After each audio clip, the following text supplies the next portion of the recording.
I was cutting a slice of cold birthday pizza when my older sister leaned back in her chair, looked straight at me, and turned my life into a joke. "So, Kayla, when are we finally going to meet your husband and kids?" she said loud enough for everyone in my parents' cramped Newark kitchen to hear. "Oh, wait. Right. You're married to your job and your banking app." My mom snorted, my dad smirked, and my cousin Jared let out a low whistle like she had just nailed a comedy special, instead of humiliating her younger sister. I set the pizza cutter down, suddenly very aware that I was 31, the baby of the family, and somehow the only one who always paid. Before I tell you how far they went and what I finally did to stop them, please like this video, hit subscribe, and tell me in the comments if your family has ever acted like your paycheck belonged to them.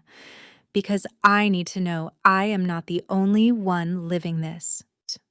I didn't laugh. I kept my eyes on Brittany while she smoothed her hair like she had just hit her big line on stage.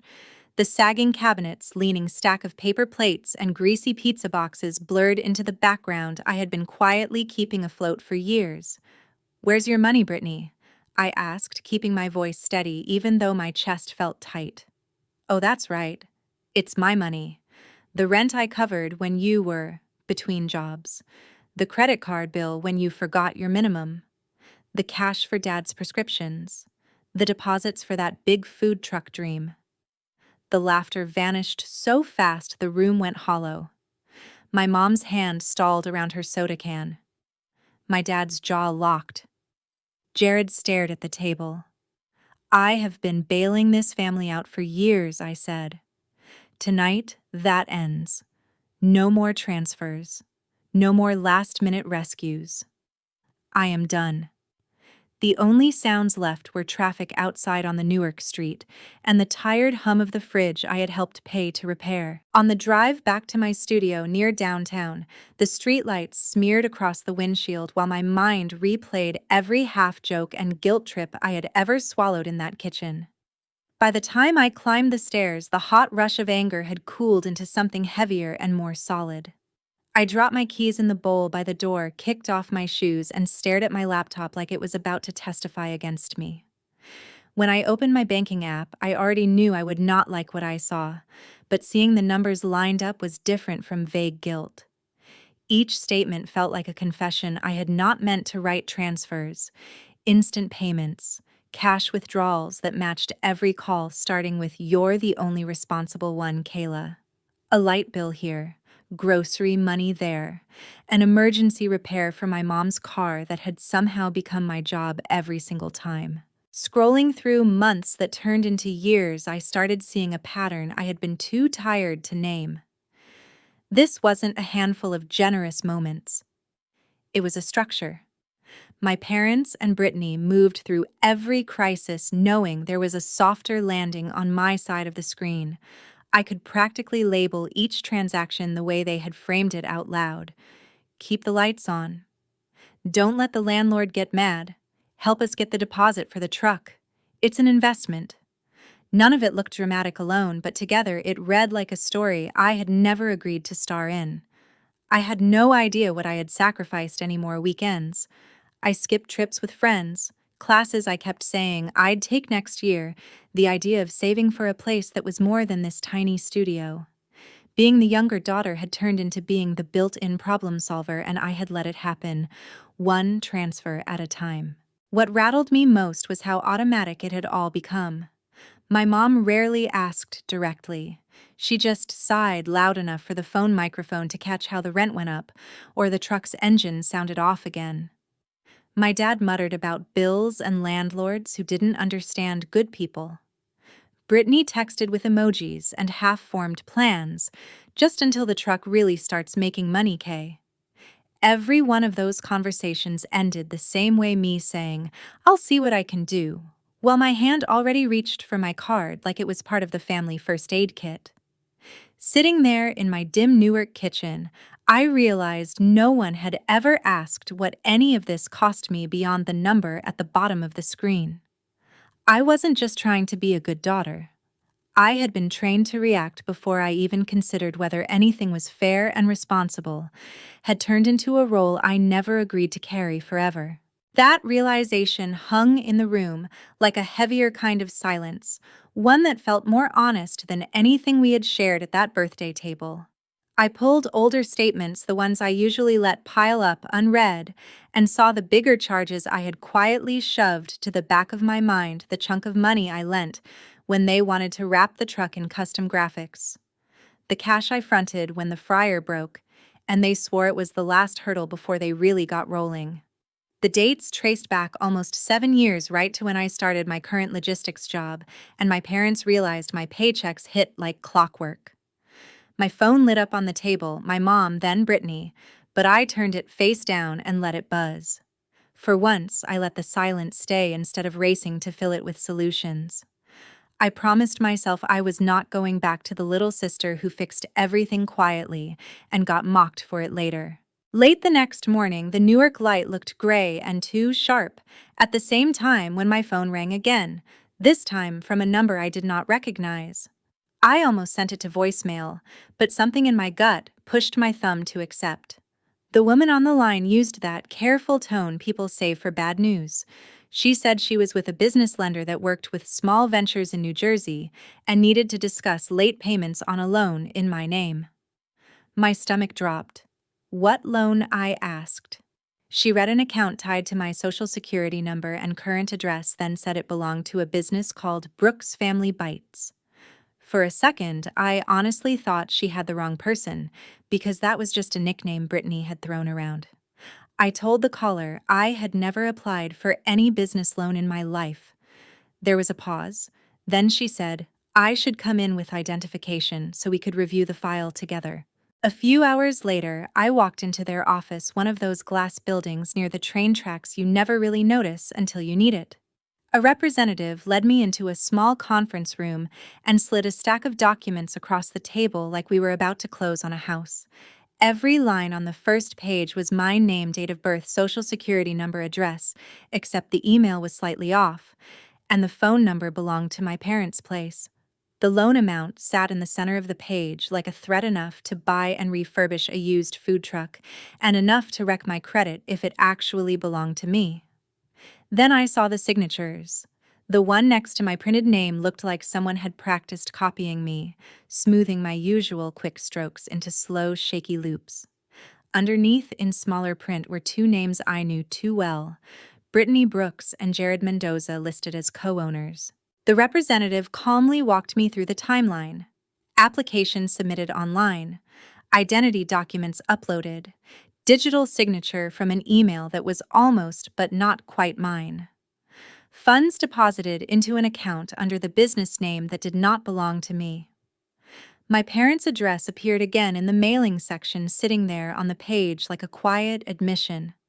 I thought about all the times Brittany bragged that the truck would change everything, and how my parents talked about it like a ticket out of their cramped apartment and dead-end jobs. I had assumed they were scrimping and saving. Instead, they had turned me into the credit line they could never qualify for on their own. We will need you to file a formal fraud report, the representative said gently. We will also be investigating the other parties on the application. I nodded, but my mind was already back at that kitchen table, replaying every "we could never do this without you," and finally understanding what they meant. Outside, the wind coming off the Passaic cut through my coat, but I barely felt it as I walked to my car. The sky hung low, traffic on Raymond Boulevard sounding louder than usual. I rolled my window down anyway on the drive home, as if more air could clear my thoughts. Anger did not hit first. What arrived was a sharp, almost clinical awareness of how long this had been building. The small favors had turned into larger loans. The "we'll pay you back when the truck is booming" speeches had never included actual dates or amounts. I had brushed off every red flag because it felt kinder to see them as desperate instead of entitled. Now, holding proof that my sister and cousin had crossed into fraud, and that my parents had at least looked away, it felt less like confusion and more like a strategy they had all agreed on. By the time I parked outside my building, one thing was clear: Whatever this was, I was not going to handle it alone anymore. The next day at lunch, I told Lily. We worked together at the logistics company near the port, and she was the only coworker who knew more than the cleaned-up version of my family drama. We sat in a crowded cafe near Penn Station while I picked at a salad I barely tasted and she listened without interrupting. When I finished, her eyes were wide, but her voice stayed steady. "Kayla, this is not helping out anymore," she said. "They stole your identity. They lied to a lender. That is a crime." The word made me flinch, even though I knew she was right. She told me about an attorney her friend had used when a landlord tried to keep their deposit, a guy named Damian Cole, who handled consumer protection and messy small business cases. She pulled up his information and slid her phone across the table. "Call him," she said. "If a stranger did this to you, you would already be on the phone with a lawyer. Don't let family be the reason you treat yourself worse than you'd treat anyone else." I called Damien's office from my car, fully expecting his assistant to say he was booked for weeks, but she gave me an appointment 2 days later. Walking into his downtown office with framed degrees on the wall and a view of the river felt surreal after years of pretending my parents' kitchen table conversations were just rough patches. Damien looked like someone who had seen every kind of disaster and no longer surprised easily. He let me tell the story from that birthday joke to the forged signatures without rushing me, then started asking questions that cut straight through the fog. When had the big financial favors started? Had anyone used my cards directly? Did my parents know the amounts I was sending? We spread my printed bank statements across his desk, and he had me highlight every transfer tied to the truck. The pattern that emerged looked exactly like what my gut had been screaming. Small emergencies leading to bigger investments, ending in outright identity theft. Damien laid out a plan in simple, solid steps. First, I needed to file a police report and an identity theft complaint so there would be an official record that I had not authorized the loan. Then, we would send the lender a dispute packet with copies of my ID samples of my real signature and a sworn statement. The lender would run their own investigation, and Damien would work with their legal team to have my name removed if the evidence lined up. He recommended fraud alerts and a credit freeze, with the major bureaus changing every important password and pulling my full credit reports to check for any other surprises. We also talked about what might happen to Brittany and Jared if the case moved forward, and what it meant if my parents had knowingly gone along with it. Hearing words like forgery and potential charges attached to people whose birthdays I had never missed made my stomach twist, but I also felt something else: relief that someone finally treated what they did to me as serious. For the next week, my evenings looked nothing like they used to. Instead of racing across town to drop off cash or answering my mom's late-night call me, it's urgent texts. I sat at my small table surrounded by statements, emails, and printouts. Gathering documents for Damien became its own ritual. I pulled transaction histories, highlighted memo lines, and dug up screenshots of texts where Brittany begged for just a little help, or my dad insisted the truck was basically our retirement. I flagged transfers labeled wrap payment and permit fee that matched the loan timeline. With each packet I stapled together, denial peeled away. I saw how often my family had framed my help as temporary and heroic, while quietly treating it as permanent and owed. It felt like looking at an X-ray of a fracture I had been walking on for years, and finally admitting the bone had been broken the whole time. At work, the changes were quieter, but just as real. My job coordinating shipping schedules and customer accounts had always been intense, and I had used it as a distraction whenever things at home got loud.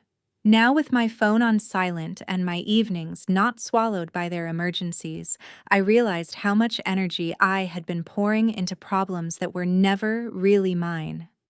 In meetings, I caught details I used to miss. I finished reports without my brain drifting to who might be texting me for money. Lily started popping into my cubicle with memes and invitations instead of sympathy and updates about how they're doing now. One evening, when she saw Damien's folder in my bag, she squeezed my shoulder and said, "I am proud of you for treating this like it matters." Because it does.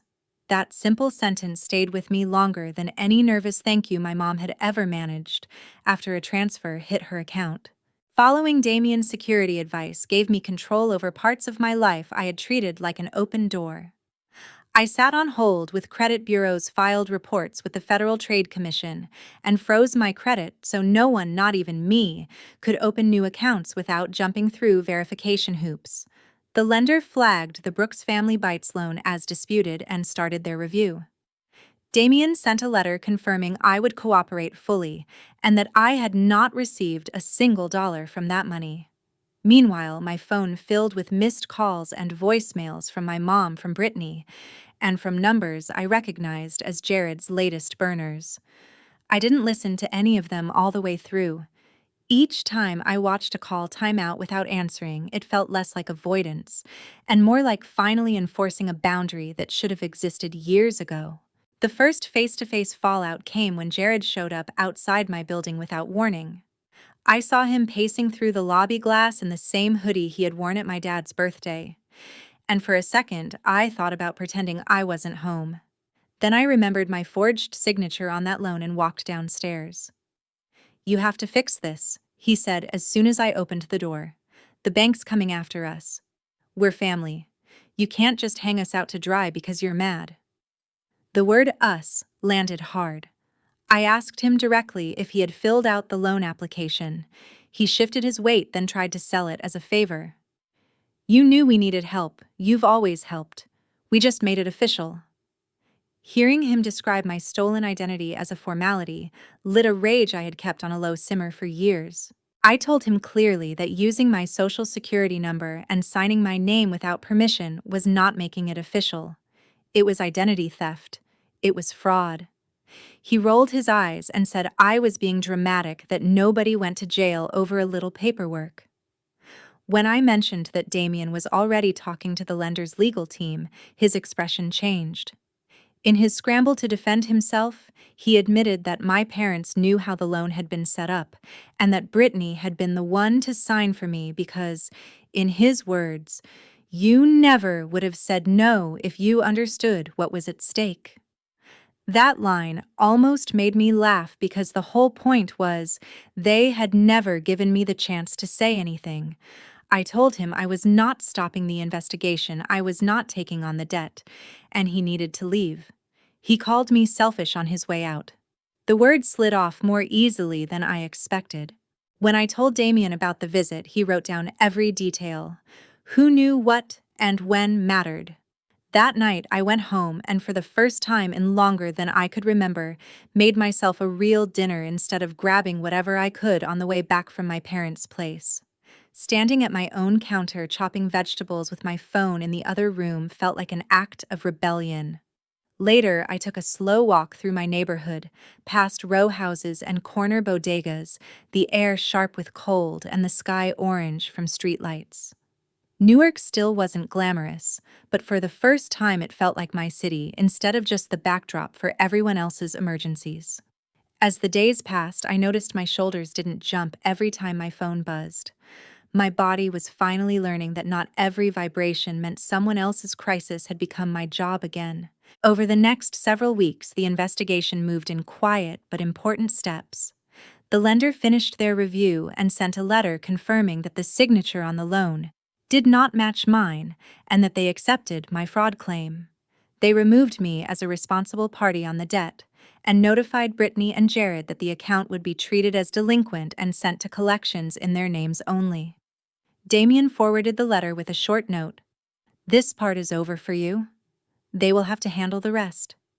Around the same time, my credit reports updated to show the account as fraud, and the alerts I had set up stayed silent. Watching that storm finally reroute to the people who created it felt strange but fair. My parents were not shielded from the fallout. My mom left a voicemail sobbing that they're calling us liars and that the business account had been frozen. My dad texted that the city might pull their permit because they could not keep up with payments and inspections. I read each message once and put my phone away. The consequences piled up for them, the way crises had once piled up for me. Without access to loan money and with collectors calling constantly, Brittany and Jared missed payment after payment. The lender filed suit to recover what they could, and Damien explained that wage garnishments were likely if no deal was reached. The food truck that had been their big dream started appearing less and less near the arena and courthouse. One of Jared's friends posted a picture online of the truck hitched to a tow rig, joking about chasing dreams on a payment plan, and that was how I found out it had been repossessed. My parents' landlord tired of late rent and bounced promises gave them notice, and they ended up in a smaller apartment farther from downtown sharing space with another relative. In group chats I had already muted, they painted themselves as victims of my coldness and the bank's greed. I left every one of those chats without saying a word. While their world shrank, mine cautiously expanded. My boss called me into his office one afternoon and said he had noticed the change in my work. Clients were satisfied, deadlines were met, and he wanted to move me into an account manager role with a modest raise. The extra money was not life-changing, but for the first time in years, it did not automatically morph into a list of someone else's emergencies in my head. Lily insisted on taking me out to celebrate in the Ironbound, and as we shared plates and laughed about office drama, she joked that my life finally looked more like an adult's and less like a 24-hour hotline. I opened a new savings account labeled only with my initials and started moving small amounts in every paycheck. I signed up for a weekend design class I had wanted to take since my early 20s and let myself imagine a future where upgrades, a slightly bigger apartment, a short trip out of state were for me, not bargaining chips with my family.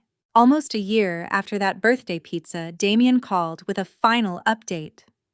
The civil case around the loan had settled without any obligation on my part. The lender recovered part of what they were owed by selling the truck and had payment agreements in place with Brittany and Jared for the rest. There was still a chance the county could pursue charges over the forged documents, he said, but whether they did was outside our hands. What mattered was that on paper and in my own mind, I no longer carried any piece of that debt. After we hung up, I sat in my quiet living room and realized there was one last thing I needed. Not for the lender or for any court, but for the version of me who had always felt one phone call away from being dragged back in.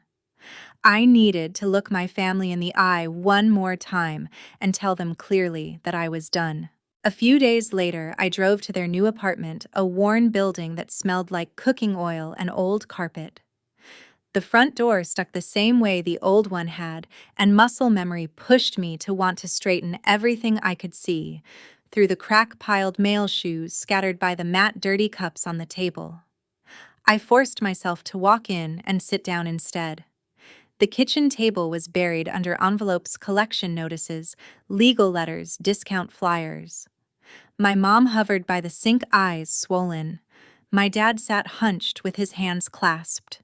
Brittany leaned against the counter in a sweatshirt that still showed the faded food truck logo. No one spoke at first. I took in the chipped cabinets, the sagging blinds, the stack of unpaid bills, and felt something I had never felt in a room with them before, clear distance. None of this was mine to manage anymore. My mom broke first, saying they had never meant it to go this far, that they thought the truck would take off before anyone noticed how the loan had been set up. My dad muttered that the bank had overreacted, that in their neighborhood, everyone did what they had to do to get credit. Brittany rolled her eyes and said if I had just signed everything up front, none of this would have happened. The younger version of me would have scrambled to soothe them, to explain, to offer some compromise. Instead, I told them plainly that they had stolen from me. They had used my name and my clean record to chase a dream they were unwilling to fund themselves. For years, they had trained me to clean up every mess and then laughed at me for being the serious one when I tried to talk about budgets. My voice stayed steady as I said the investigation was over for me, that I would not pay 1 cent toward their debt, and that I would not interfere with whatever came next for them. They cycled through reactions in the same tired loop: anger, guilt trips. Nostalgia turned into leverage. My mom reminded me of nights she stayed up while I was sick as a kid, as if that entitled her to my adult credit history forever. My dad accused me of letting outsiders turn me against my own blood. Brittany called me heartless and dramatic, then immediately tried to bargain, suggesting that if I just helped them reset one last time, they could leave New Jersey and start fresh somewhere cheaper. Listening, I felt a grief that wasn't about losing them, but about finally accepting how different our definition of family really was. For them, there had never been a line between help and exploitation. I told them I had not come to debate facts. Those lived in court records and loan files now. I had come to say this was our last real conversation. I hoped they figured out how to live with their own choices because I finally was learning to live with mine. When I stood up, no one moved to hug me, and I did not offer. I walked past the fridge where a faded picture of the truck was still pinned under a magnet past a side table buried under unopened envelopes, with our last name but none of my responsibility. The hallway smelled like someone else's dinner. Outside, the air was sharp with winter. As I walked to my car, the sound of buses and distant horns felt more grounding than anything said in that kitchen. Driving away did not feel like a dramatic escape. It felt like the final step in a decision I had made the night I set the pizza cutter down and refused to laugh. Back at my apartment, I placed the thick folder with all the case documents into a drawer, not as a weapon or a threat, but as a record of the boundaries I would never again allow anyone to cross. Then I closed the drawer, and with it, that chapter of my life. In the months that followed, my life did not become a perfect movie montage, but it did become stable in a way I had never known. I kept learning my new role at work and eventually moved into a slightly larger apartment with a real bedroom paid for entirely by me and nobody else's demands. Lily stayed in my corner, pulling me into her friend group and making sure I had people to text about movies, recipes, and weekend plans instead of past due bills. Through extended family, I heard scraps about my parents, and Brittany garnished wages arguments about blame talk of maybe leaving the state for cheaper rent.